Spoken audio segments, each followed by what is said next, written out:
I won't stop till I hear him say,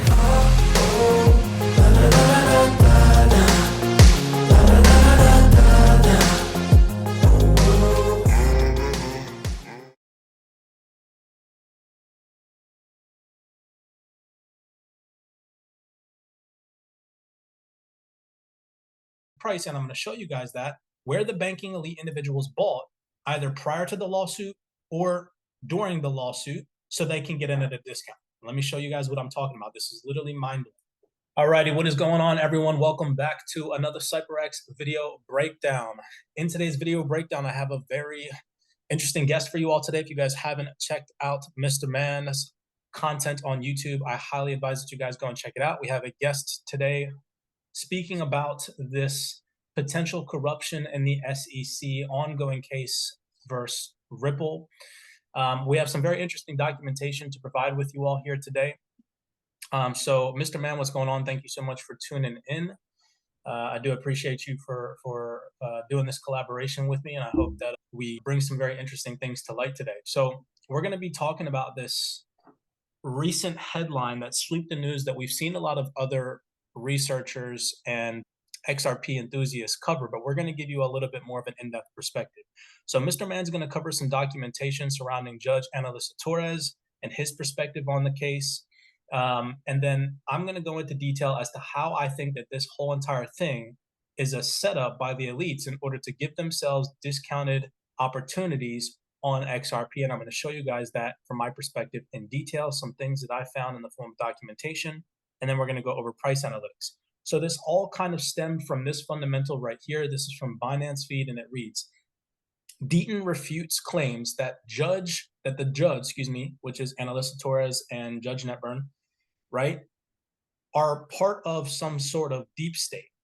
All right. So if you guys haven't seen that fundamental that swept the headlines, make sure that you guys go and update yourself on that whole entire thing. But that's what we're going to go down in the form of a rabbit hole, piecing some things together. I will let Mr. Man go ahead and share his screen, and he can go ahead and take the first half of this call. So, Mr. Man, what's going on? Thank you so much, like I said, for tuning in. What's going on, brother? Thanks for having me, man. Can you give me control? There we go. Yeah, there you go. Beautiful. So I'm just going to give you a quick breakdown of who Judge Analista Torres is there. She was born in 1959, and she was appointed to the District Court of New York from Barack Obama, which is a blue state, New York. Barack Obama is also a Democratic individual himself. She was then later on sworn into office by none other than let me move this out of the way so you guys can see this. Judge Kirsten Gillibrand as the nominee for the U.S. District Court. In 2015, a new article showing Judge Torres presiding over a case involving JPM. So in 2015, an ex-JPM banker to plead guilty in an embezzlement case hearing. I'll bring this up here so you guys can see this as well. That's right here. All right. A former investment advisor at JPM, Chase & Co., is expected to plead guilty in September after federal prosecution in New York charged him with taking at least $22 million out of clients' accounts to use for his own purposes. The name of the individual is Michael Oppenheim. So fast forward now to a year later, in 2016, the same ex-JPM broker just was sentenced to 5 years in prison for stealing the customer's money. As we go down further now, this came out just yesterday. JPM sues, and of course, Judge Analista Torres has been the presiding judge for all of this. She's also had other noteworthy cases with Donald Trump as well. So JPM Chase is suing former high-level executive Jess Staley over his ties to JEP, naming him as the official involved in a sexual assault case against the firm. Court's filing showed. Another individual filing shows a U.S. judge on Thursday ordered JPM to hand over more documents concerning Chief Executive Jamie Dimon to the U.S. Virgin Islands for the territory's lawsuit accusing the bank of aiding in the JP case here for this word here.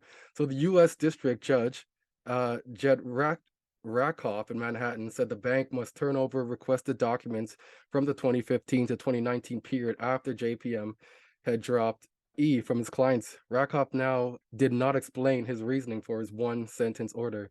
The U.S. Virgin Islands is seeking damages from JPM for allegedly aiding this case here by keeping him as a client and missing red flags about misconduct on Little St. James private island he owned. So Epp had been a JPM client from year 2000 to year 2013. So just recently. And now here we are, full circle with what Cypress was just talking about. Thank you for allowing me to show you guys what I have. The reason why he blanked out that name specifically in correlation with that recent, with the recent guards and analysts of Torres. Do you guys know who we're talking about, right? Hopefully you guys do. If not, you got to get up to date with the fundamentals. So all in all, okay, this whole article right here surrounding the potential involvement of Judge Analista Torres being part of this quote unquote deep state, the rabbit hole goes so much deeper than the mainstream media has set out to project. I mean, obviously, of course, Judge Analista Torres has some deep connections. I mean, she's involved with the whole case regarding the jailhouse. She's been involved in cases surrounding J.P. Morgan and Jamie Dimon. I mean, she has some deep-rooted, interconnected involvement with not only the court system, but also with major financial players, getting off with just a little slap on the wrist in the form of fines, which is why we believe that she was handpicked by the elite individuals to run this case or to be the head judge on this case. Okay, again, it is our personal opinion. It is not a fact, but based off of the findings that we've accumulated, again, you know, it's very evident that something is going on.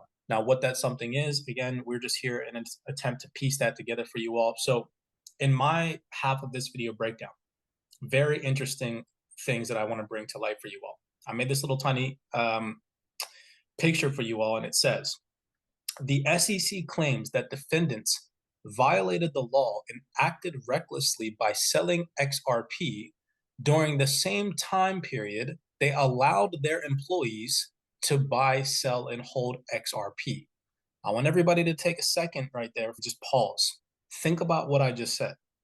The SEC is claiming that these two individuals sold XRP recklessly at the same time that they allowed their employees to do the same exact thing.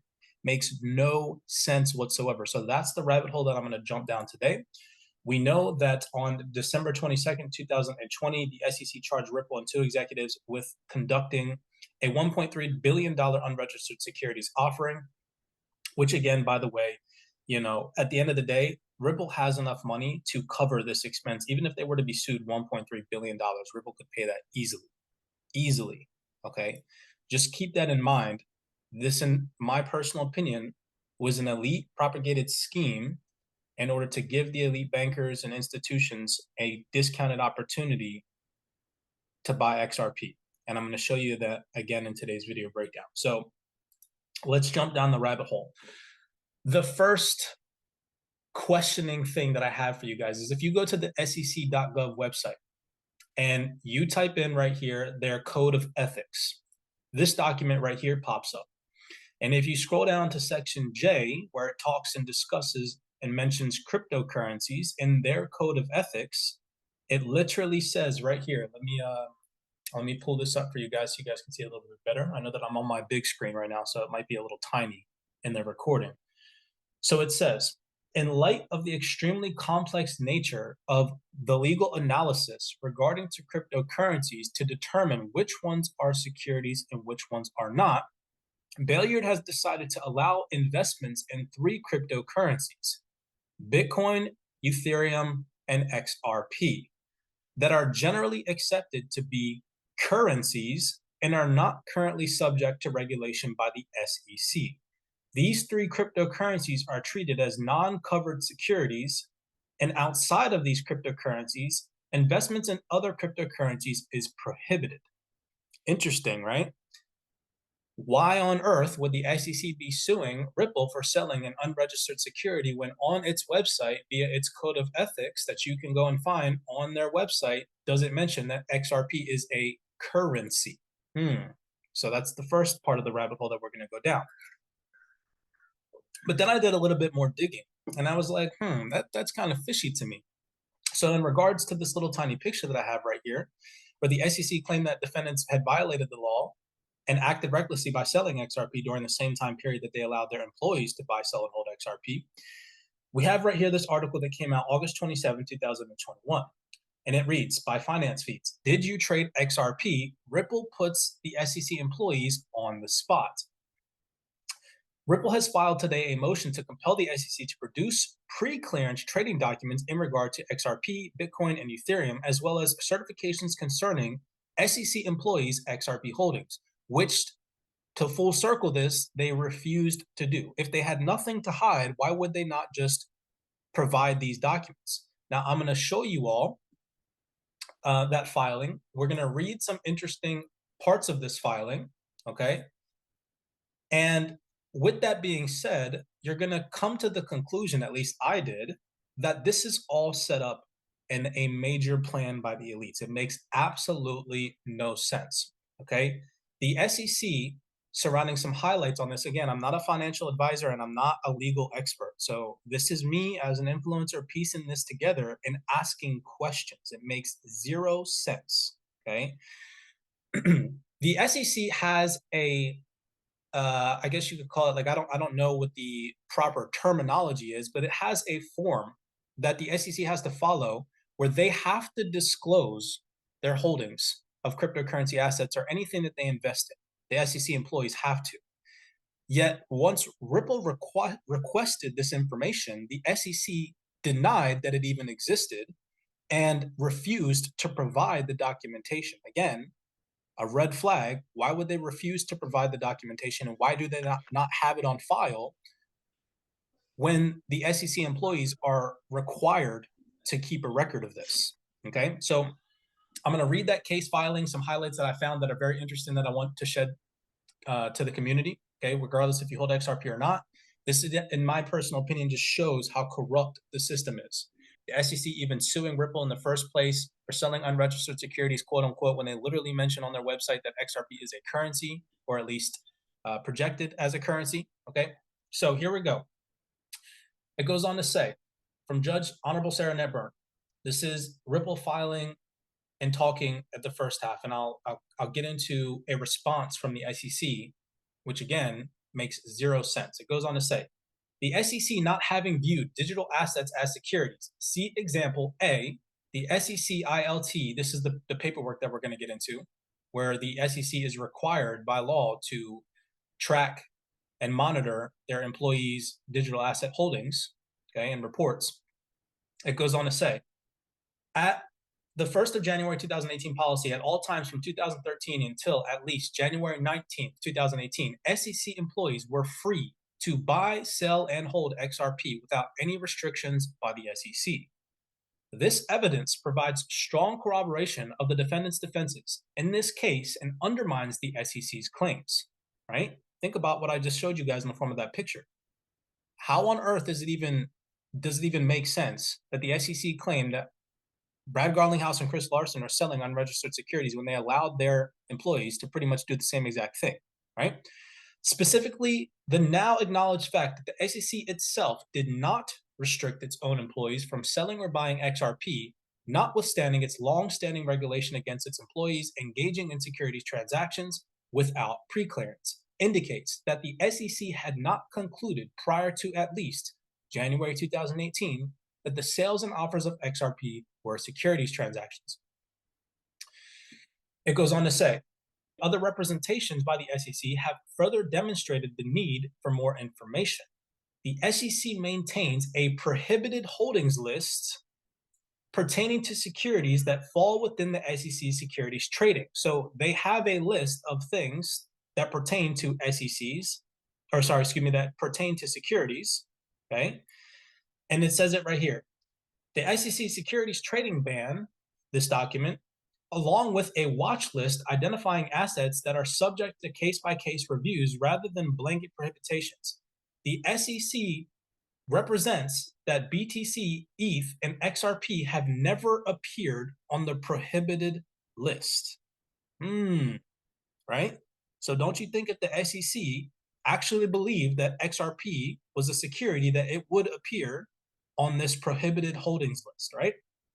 In contrast, the SEC had a long-standing policy reflected in, again, this document, a whole bunch of letters and numbers, that restricts the SEC employees from engaging in securities transactions absent pre-clearance. So they literally have a policy that says that the SEC employees are restricted from engaging in securities transactions. Yet on that document, it does not mention XRP as a security. It goes on to say, at the August 25th meet and conference, defendants asked the SEC again to advise directly whether the SEC ever permitted its employees to trade XRP after the January 18th policy took effect. Defendants did not ask for the details of employees' transactions. So Ripple, again, they're not asking for the details of every single buy and sell order. No, they just want to know if the SEC allowed their employees to buy, sell, or hold XRP during the same allotted amount of time that they're claiming that Brad Garlinghouse and Chris Larson sold their XRP recklessly as a security offering, right? Only for the basic effect of whether such trading had been authorized by the SEC. The SEC, again, refused to answer on the basis that information requested was not relevant in the SEC's view. However, the SEC counsel stated that he had learned that the SEC employees could not trade XRP after the formal order of investigation was issued to Ripple, which did not occur until March 19, 2019. So up until about March 19, 2019, SEC employees were allowed to buy, sell, hold, and store XRP. Interesting, right? The clear implication of the SEC's counsel statement is that the SEC did allow the SEC employees to trade XRP prior to March 9, 2019. But the SEC refused to confirm nor deny that point, or to produce any records reflecting how many SEC employees requested and or received permission to trade XRP.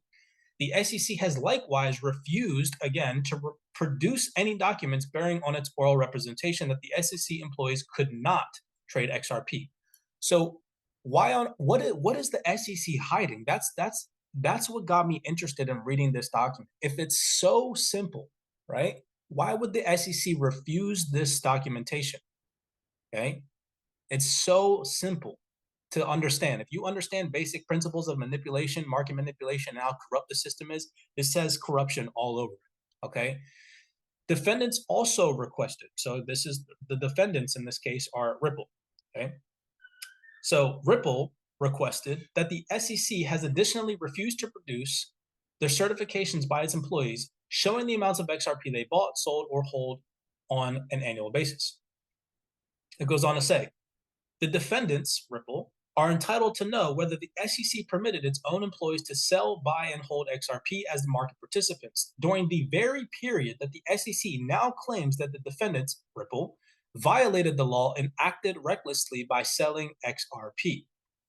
And then it goes on to show the exhibit in regards to the paperwork where the SEC employees and members must provide statements or other evidence of digital asset holdings and transactions as part of their annual certification of financial holdings. So here is an official document that says that the SEC employees have to report their holdings of digital assets. So why is the SEC withholding this information when it's obvious that they have it? They have the information, yet they are failing to produce this information. It goes on to say, I have like 3 more examples for you guys. Our ethics office, this is a response, by the way. Okay, so this is where it's going to get into a response by an individual from the SEC. His name is Matt Hirsch. All right.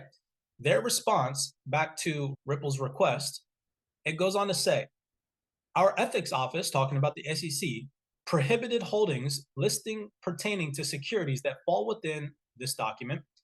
Bitcoin, ETH, and XRP have never appeared on that list. It goes on to say down at the bottom, your requests for SEC employees' financial requests and records are wholly irrelevant and unduly burdensome and disproportionate to the needs of the case. What? That's the response of the SEC. They said that it is unduly burdensome and disproportionate. That makes no sense. That is a red flag right there. It is highly relevant because if at the same time the SEC was allowing their employees to buy, sell, and hold XRP, the same time that they sued Ripple for selling quote unquote unregistered securities, this literally throws everything out the window and proves my theory that this is a whole pre-planned, predestined organization attempt to get in at a discount for the banking institute. I'm telling you guys right now, it is literally insane. Scrolling down here, let me see if I have any other highlights. That's it. All right. So there's documents to back my theory as to what it is that I'm saying to you guys. It's just very fishy and makes no sense. Okay. So now let's get into the chart analytics. We know from past examples that Microsoft was sued by the SEC. Specifically, I believe in 1998, and they settled in either 2001 or 2002.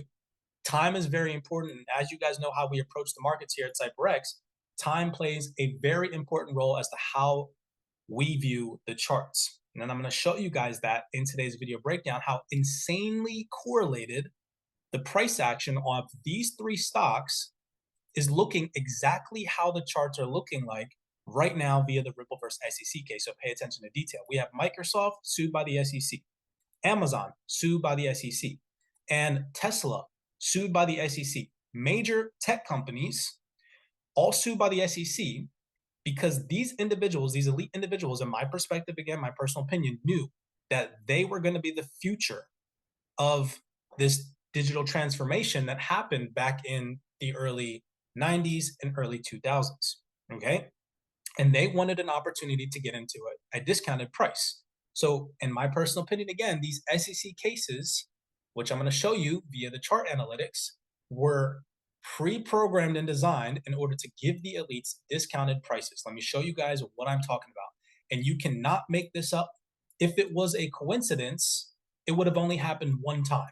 But if it happens 3 times in a row and potentially about to happen the 4th time with XRP, it cannot be a freaking coincidence. So let's take your attention. This is Microsoft stock. And I want you, again, to pay attention to time in the market.